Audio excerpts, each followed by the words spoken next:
बिस्मिल्लाहिर्रहमानिर्रहीम। अस्सलाम वालेकुम नाज़रीन, आप यूट्यूब चैनल देख रहे हैं। मैं इमरान खान हूँ। एक और ख़बर की तस्दीक हो गई है और इस दफ़ा तस्दीक की है एजाज़ सैयद साहब ने। इन्वेस्टिगेटिव जर्नलिस्ट हैं और उन्होंने बताया कि, और ये पहले ही पाकिस्तान तहरीक इंसाफ कह रही थी, जबकि कुछ और सहाफ़ी भी कह रहे थे। मुतीउल्लाह जान साहब ने इस मामले को सबसे पहले क्लियर किया था। ये जो रेंजर्स के एहलकारों की शहादत हुई थी, शहादत इसलिए कि वो ड्यूटी पे थे। जब भी कोई ऑफिसर या कोई एहलकार ड्यूटी के ऊपर होता है और ड्यूटी पे उसकी जान चली जाए, इवन कोई आदमी अगर पैसे कमाने के लिए, अपने बच्चों के लिए हक हलाल कमाने के लिए घर से बाहर निकला और कहीं पे उसकी शहादत हो जाए या इंतकाल हो जाए, तो उसको शहादत ही कहा जाता है और ये शहादत है। वो ड्यूटी के ऊपर थे। तो ये जो उनकी शहादत हुई है, इसमें उन्होंने बताया कि हाशिम नाम का नौजवान है जो वो गाड़ी चला रहा था और उसकी गाड़ी के नीचे ये रेंजर्स एहलकार आए हैं जिनकी शहादतें हुई हैं। और इस शख्स का पाकिस्तान तहरीक इंसाफ से किसी किस्म का कोई ताल्लुक नहीं है, बल्कि इसकी फैमिली के बारे में भी सारा कुछ उन्होंने बताया। एजाज़ सैयद साहब ने, उन्होंने कहा जी इनकी फैमिली के लिए बड़ी मुश्किल सूरत हाल है और ये जो एहलकार शहीद हुए हैं इनका ताल्लुक पाकिस्तान तहरीक इंसाफ से नहीं है। जिन लोगों ने उन्हें शहीद किया और जिस शख्स ने किया उसका भी कोई ताल्लुक नहीं है और तहरीक इंसाफ का इस सारे मामले से कुछ भी लेना देना नहीं है। तो इसको तो नाजरीन आप एक मरतबा फिर क्लियर कर दें कि ये बात दोबारा सामने आई है। इमरान खान साहब के हवाले से जो खबरें चल रही हैं अब वो सारी ठीक नहीं है, लेकिन बहुत सारी चीज़ें ऐसी हो रही हैं इमरान खान के बारे में जो मैंने आपको पिछले वीलॉग में बताई थी। नंबर एक, इमरान खान साहब को जेल में तंग किया जा रहा है, उनके लिए परेशानियां बढ़ाई जा रही हैं और सर्दी के अंदर उनको परेशान किया जा रहा है, जिस तरह किया जा रहा है वो भी मैंने आपको बताया। दूसरा, इमरान खान साहब को जेल से शिफ्ट करने की तैयारी की गई है। किसी वक्त भी उनको जेल से शिफ्ट किया जाएगा, हो सकता है आज किया जाए, कल किया जाए, लेकिन इमरान खान साहब को ये फैसला हो गया है कि अडियाला जेल से निकालकर कहीं और शिफ्ट किया जाएगा। क्या उन्हें मिलिट्री कोर्ट में ले जाएंगे, फौज अपनी कस्टडी में ले जाएगी, या किसी और जेल में भेजा जाएगा, या कुछ और इंतज़ाम किया जाएगा, इसके बारे में अभी कुछ नहीं कह सकते। लेकिन कुछ किरदार हैं जो वक्त गुजरने के साथ साथ सामने आ रहे हैं कि उन्होंने सारा खेल कैसे खेला। होना तो ये चाहिए कि अभी तक पाकिस्तान तहरीक इंसाफ को चंद चीज़ें करनी चाहिए थी। नंबर एक, उन्हें अस्पतालों में जाना चाहिए था, रिकॉर्ड इकट्ठा करना चाहिए था, उन्हें अपने लोगों का पोस्टमार्टम करवाना चाहिए था। ये दोनों चीज़ें उन्होंने नहीं करवाई। तहरीक इंसाफ को प्रॉपर तरीके से अपना डाटा देना चाहिए था। अभी तक वो मुकम्मल तौर पे कामयाब नहीं हुए। सिर्फ सोशल मीडिया के ऊपर तहरीक इंसाफ के चंद जिम्मेदारान हैं जो एक एक करके इकट्ठा कर रहे हैं डाटा और वो दे रहे हैं। इसके अंदर देखिए, उनके पास एक पूरी सूबाई हुकूमत है, उसने किसी किस्म की कोई कार्रवाई नहीं की। अली अमीन गंडापुर गए, जाके जख्मियों से मिले, लेकिन अली अमीन गंडापुर साहब का किरदार क्या है इसके बारे में मैं आपको एक पूरी ऐसी चीज़ बताने लगा हूँ कि ऐनी शाहिद है जो मखसूस वक्त तक अली अमीन गंडापुर की गाड़ी के साथ रहा।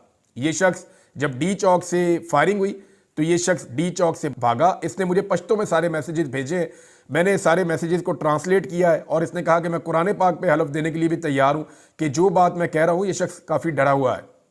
इसने कहा कुरान पाक पे हलफ देने के लिए तैयार हूँ कि जो कह रहा हूँ वो बात 100% दुरुस्त है, जो मैंने देखा वो मैं एज इट इज़ बयान कर देता हूँ। वो कह रहे जी जब फायरिंग शुरू हुई तो बहुत तेज़ फायरिंग हो गई थी और सब लोग हवास भागता हो गए थे, लोग भागना शुरू हो गए, हम भी भागना शुरू हो गए, लाइटें बंद थी। भागते हुए जो है सीएम की गाड़ियां हमारे करीब आई, सीएम साहब वहाँ से निकल रहे थे, वहाँ से भाग रहे थे, तो मैं एक गाड़ी पे लटक गया इनके पीछे। मैंने मुंह के ऊपर वो कपड़ा वगैरह लपेटा हुआ था और बहुत सारे और लोग हैं जिन्होंने लपेटे हुए थे। सीएम के अपने गार्ड्स जो है उन्होंने भी कपड़े लपेटे हुए थे कुछ ने।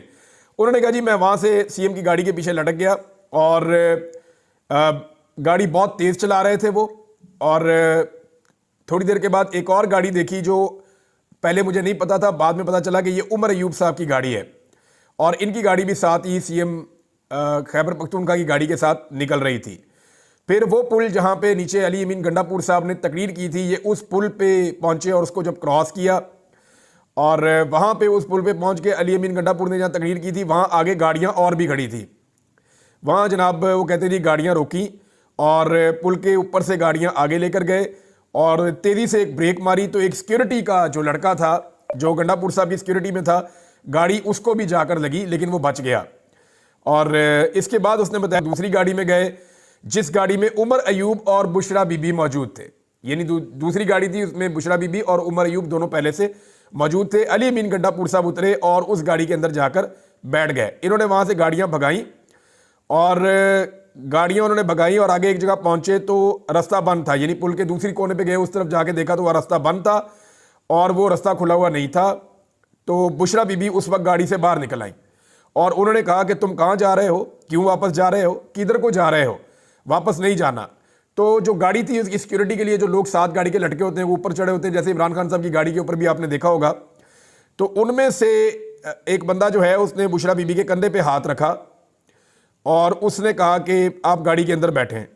और इसने ये भी बताया कि बुशरा बीबी रो रही थी और वो रोते हुए पूछ रही थी कि तुम किधर जा रहे हो, क्यों जा रहे हो और यहाँ से क्यों भाग रहे हो। तो गाड़ी के ऊपर जो बंदा था उसने बुशरा बीबी के कंधे पे हाथ रख के कहा कि बैठ जाओ गाड़ी में, और उन्होंने ज़बरदस्ती की और उन्हें गाड़ी में बैठा दिया। वो फिर दोबारा गाड़ी से निकली। थोड़ी देर के बाद जब दोबारा गाड़ी से वो निकली और उन्होंने चीखना शुरू किया तो उसी सिक्योरिटी वाले ने उनके मुंह पर हाथ रख के कहा कि तुम चुप हो जाओ। किसी ने वीडियो बनाने की वहां पे कोशिश की, ये भी उस बंदे ने बताया, तो सिक्योरिटी वालों ने उसे वीडियो बनाने से रोक दिया। और एक जगह फिर दोबारा गाड़ी रुकी तो तीसरी मरतबा, क्योंकि रास्ते में रुकावटें भी थी, तो तीसरी मरतबा बुशरा बीबी ने निकल कर शोर मचाया, मगर गार्ड ने उन्हें उसी तरह मुंह पर हाथ रख के गाड़ी के अंदर डाल दिया। अली अमीन गंडापुर भी गाड़ी से उतरा और अली अमीन गंडापुर ने बुशरा बीबी को खुद गाड़ी के अंदर घुसाया, उन्हें गाड़ी के अंदर बिठाया और यानी तकरीबन ज़बरदस्ती है, वो जो बता रहा है, मैं उस तरह नहीं बोल रहा, लेकिन उसने उन्हें गाड़ी के अंदर बिठाया। और वो ये कह रहा है कि मैं वहाँ से फिर सामने कुछ पंजाबी लोग जा रहे थे, पंजाब से आए हुए, कहता है मैंने वहाँ जाके शोर मचाया कि अली अमीन गंडापुर ज़बरदस्ती बुशरा बीबी को लेकर जा रहे हैं और ये ज़बरदस्ती ले जाया जा रहा है, वो नहीं जाना चाह रही और मैं कुरान पर भी इसका हलफ देने के लिए तैयार हूँ। वो बार बार कह रही थी कि तुम लोग क्यों भाग रहे हो, तुम लोग क्यों भाग रहे हो, तुम लोग यहाँ पे रुको, लेकिन उसके बाद ये लोग वहाँ से निकल गए। अब अली अमीन गंडापुर साहब ने ये ख्वाहिश का इजहार भी किया उस दिन पॉलिटिकल कमेटी की मीटिंग में कि बुशरा बीबी ये स्टेटमेंट दे दें कि बुशरा बीबी जो है उनको ज़बरदस्ती मैं नहीं लेकर आया, लेकिन बुशरा बीबी ने वो स्टेटमेंट देने से इनकार कर दिया। और पॉलिटिकल कमेटी की मीटिंग में बुशरा बीबी ने ये कहा कि मैंने जो बात करनी होगी वो मैं इमरान खान के सामने कहूँगी, क्योंकि बुशरा बीबी के लिए अब सिचुएशन ये है कि उन्हें गिरफ्तार करवाया जा सकता है और ये ऐन मुमकिन है कि उन्हें आने वाले दिनों में गिरफ्तार करवा दिया जाए, क्योंकि बुशरा बीबी गिरफ्तार होंगी तो मामला जो है वो टलेगा। उनके पास जो है वो पूरी कहानी है। अगर वो इमरान खान साहब से मिली और जाके उन्होंने सारी सच्चाई इमरान खान साहब को बताई कि किसने क्या किया और किसका क्या किरदार था और कारकुनों के साथ कैसे धोखा हुआ, तो ये सारी चीज़ें खुल जाएंगी। अब इसमें जो है वो बुशरा बीबी साहब को कभी डराया जाता है उन्हें नैब के केसेस से कि आपके ऊपर नैब का केस चढ़ जाएगा और नैब आ रही है आपको गिरफ्तार करने के लिए।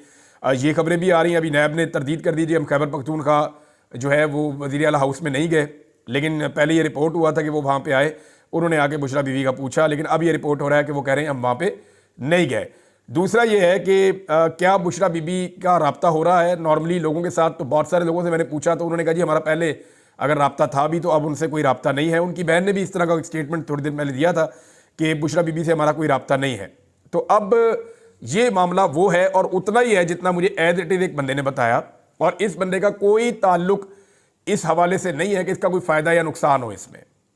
यानी उसने जो देखा उसने हलफ लिया और उसने कहा जी मैं आपको एग्जैक्टली वही बताऊंगा जो मैंने देखा, ना इससे ज़्यादा कुछ ना इससे कम कुछ। गाड़ी में क्या बात हो रही थी मुझे नहीं पता, अगर अंदर कोई बात किसी और तरह हो रही थी मैं नहीं जानता, लेकिन बुशरा बीबी ने 3 मरतबा शोर इस बात पे मचाया कि भाग क्यों रहे हो, जा क्यों रहे हो, किधर जा रहे हो, वापस चलो और मुझे उतारो गाड़ी से। तो उनको फिर वो ज़बरदस्ती लेकर गए, लेकिन उमर अयूब ने इसके ऊपर प्रोटेस्ट किया कि ये सलूक जो है बुशरा बीबी के साथ ये मुनासिब नहीं है। बहरहाल अब देखें, ये उमर अयूब, अली अमीन गंडापुर वो उस रात पर इकट्ठे ही थे, फिर अगले दिन उन्होंने एक साथ एक प्रेस कॉन्फ्रेंस भी की है, लेकिन जो मुझे एज इट इज़ बताया उस बंदे ने जो एनी शाहिद था मैंने वो आपको बता दिया है। और जब मैंने